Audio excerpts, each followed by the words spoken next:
I'm a Boston guy, so I pretty much run on Dunkin'. So when I noticed this Starbucks shut down, I gotta be real, I didn't think too much of it. But then I saw this one, and this one, and this one. In September, Mass Live reported that 9 Starbucks stores were marked for closing in Boston alone. And it's not just here. Across North America, Starbucks closed roughly 1% of its company-operated stores at the end of its 2025 fiscal year. At first, it just looked like a company pulling back. But in reality, it's the loudest signal yet that CEO Brian Niccol's back to Starbucks strategy, the one he announced in late 2024 as Starbucks reported a 6% sales decline in North America, is taking flight. The changes so far might feel subtle, but what's coming next could completely change what Starbucks is and who it's really for. To understand how Starbucks ended up here, we gotta understand a little bit more about coffee culture. There are 3 waves of coffee culture.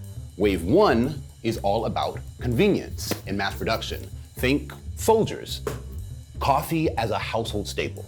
Starbucks sits right here in the second wave, the era of coffee as a social ritual. This is when we began making cafes an integral part of our everyday life. Just look at these photos. They were cozy, coffee-centric, with a really, really strong 90s vibe. You can almost smell the turtlenecks and Norah Jones in the air. People came to drink coffee and to hang out, just like they did at the indie cafes popping up around the same time. Which brings us to the third wave. This era treats coffee like wine. Origin, flavor, and craft really matter here. This is coffee as an art form. These third wave cafes also fall into what are called third spaces. You've definitely heard the term before. Basically, anywhere that's not home or work, like a bookstore or a coffee shop. These spaces emphasize connection and a community-focused pace. If any of that sounds familiar, it's because this is what Starbucks used to say it wanted to create. I say used to because now it's different. Here's a photo of Starbucks today. At first glance, it still feels familiar. Warm lighting, background jazz, and that $7 reminder that you're in a late-stage economy. But in the words of that monkey from The Lion King, look harder. After experiencing rapid expansion in the late 1990s and early 2000s, Starbucks shifted its focus from preserving the community-centric cafe experience to scaling it. The company tested its first drive-thru in 1994, and by 2014, about 1/3 of US stores had drive-thrus, generating around 45% of Starbucks' operating profit, according to the Suffolk News Herald. In this press release, you can see the trade-off forming. Starbucks says it wants cafes where people sit and linger, but in the exact same breath, it celebrates pioneering ways to make the grab-and-go experience faster.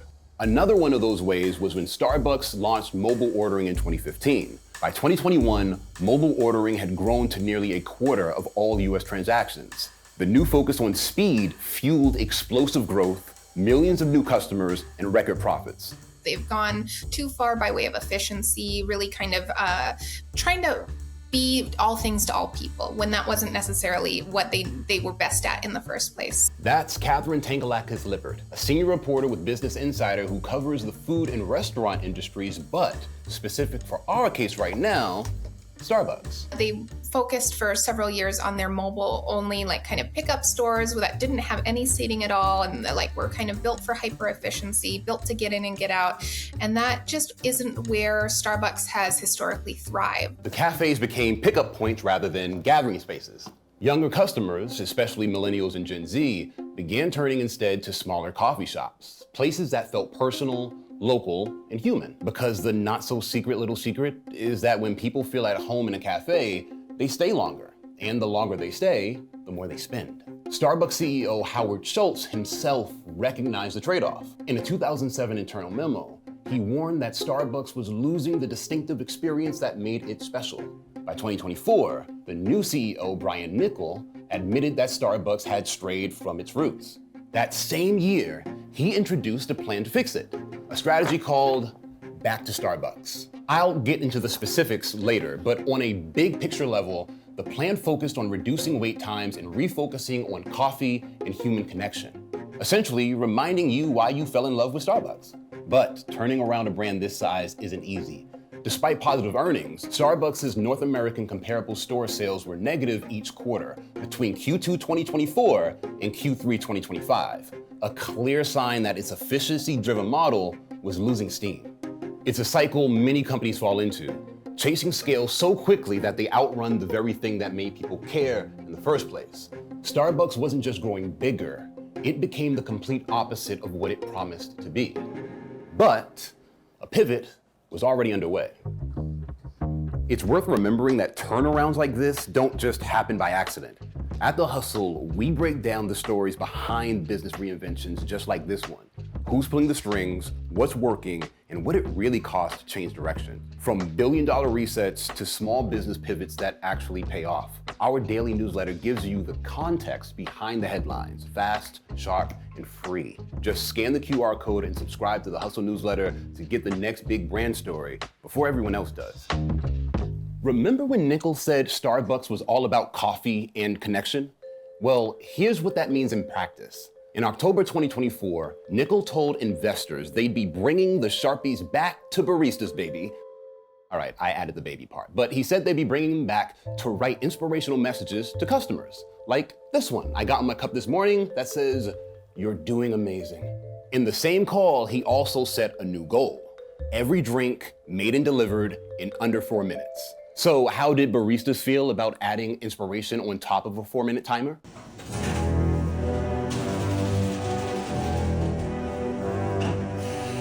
But seriously, a Reddit comment on a video of the 4-minute rule announcement perfectly captured the irony here, with one user saying 4 minutes or less, but they want a love letter on every cup.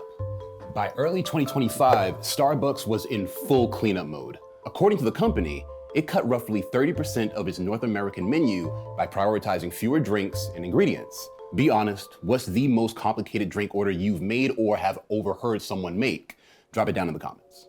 It's not rocket science. By removing redundant, slower selling, and complicated items, Starbucks could move faster and more efficiently. Then came the workflow overhaul. In August 2025, the company began rolling out a new system called the Green Apron Service. Corporate speak for let's make baristas' lives easier. It came with new tools, as well as a new workflow.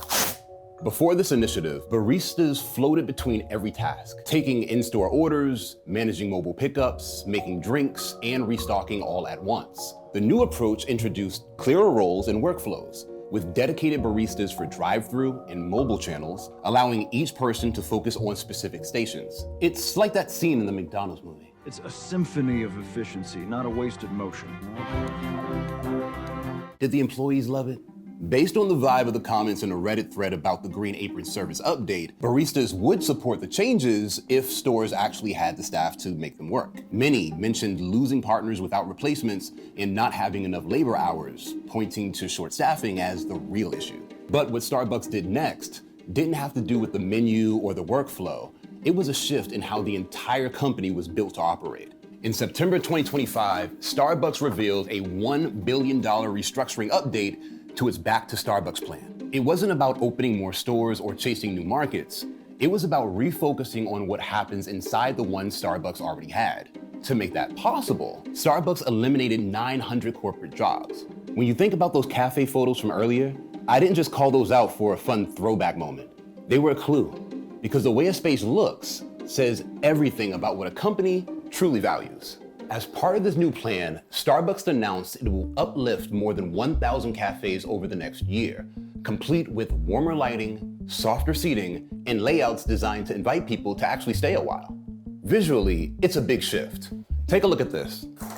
Here, we have the pre-uplift design. According to the SF standard, in 2023, this downtown San Francisco Starbucks had already removed most of its seating in favor of a pickup-only layout. Just a few stools and small tables pushed up against the walls, if any, and a prominent mobile pickup shelf up front built for speed. Versus the new elevated cafe design Starbucks has detailed in its uplift plans. The pickup shelves and the drive-through windows are definitely still there, just blended better into a space that actually invites you to stay. Comfier seating, warmer colors, local art, open layouts, and easier pickups with new risers at the counter.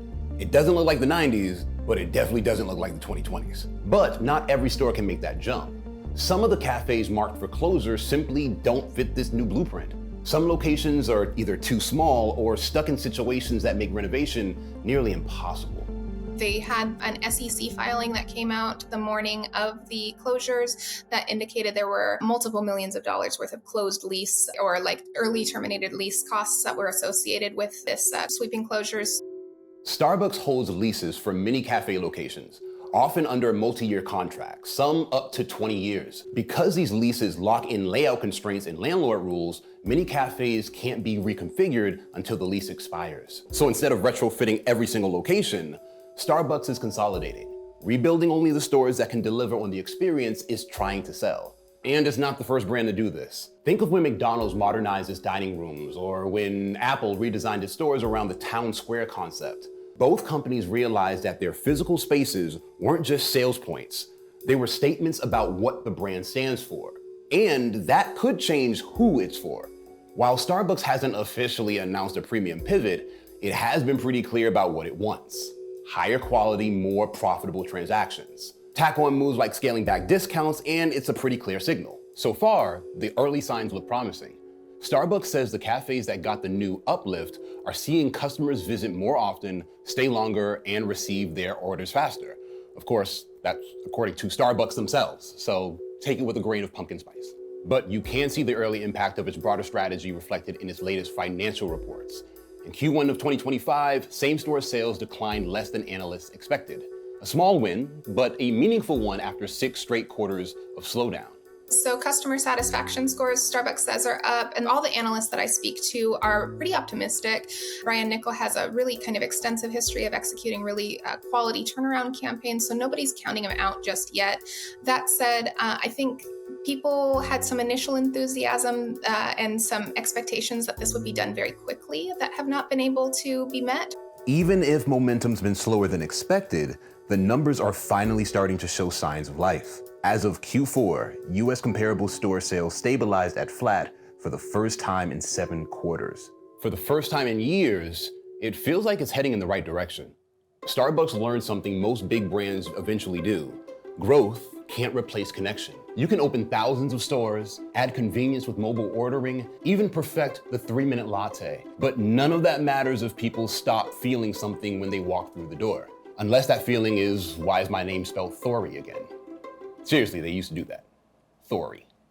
So, when you ask how a company like Starbucks ends up here, They stumbled for a few years, and I think they would acknowledge that they maybe tried to be too much and expand to be more than just the classic local coffee house that they ever needed to be.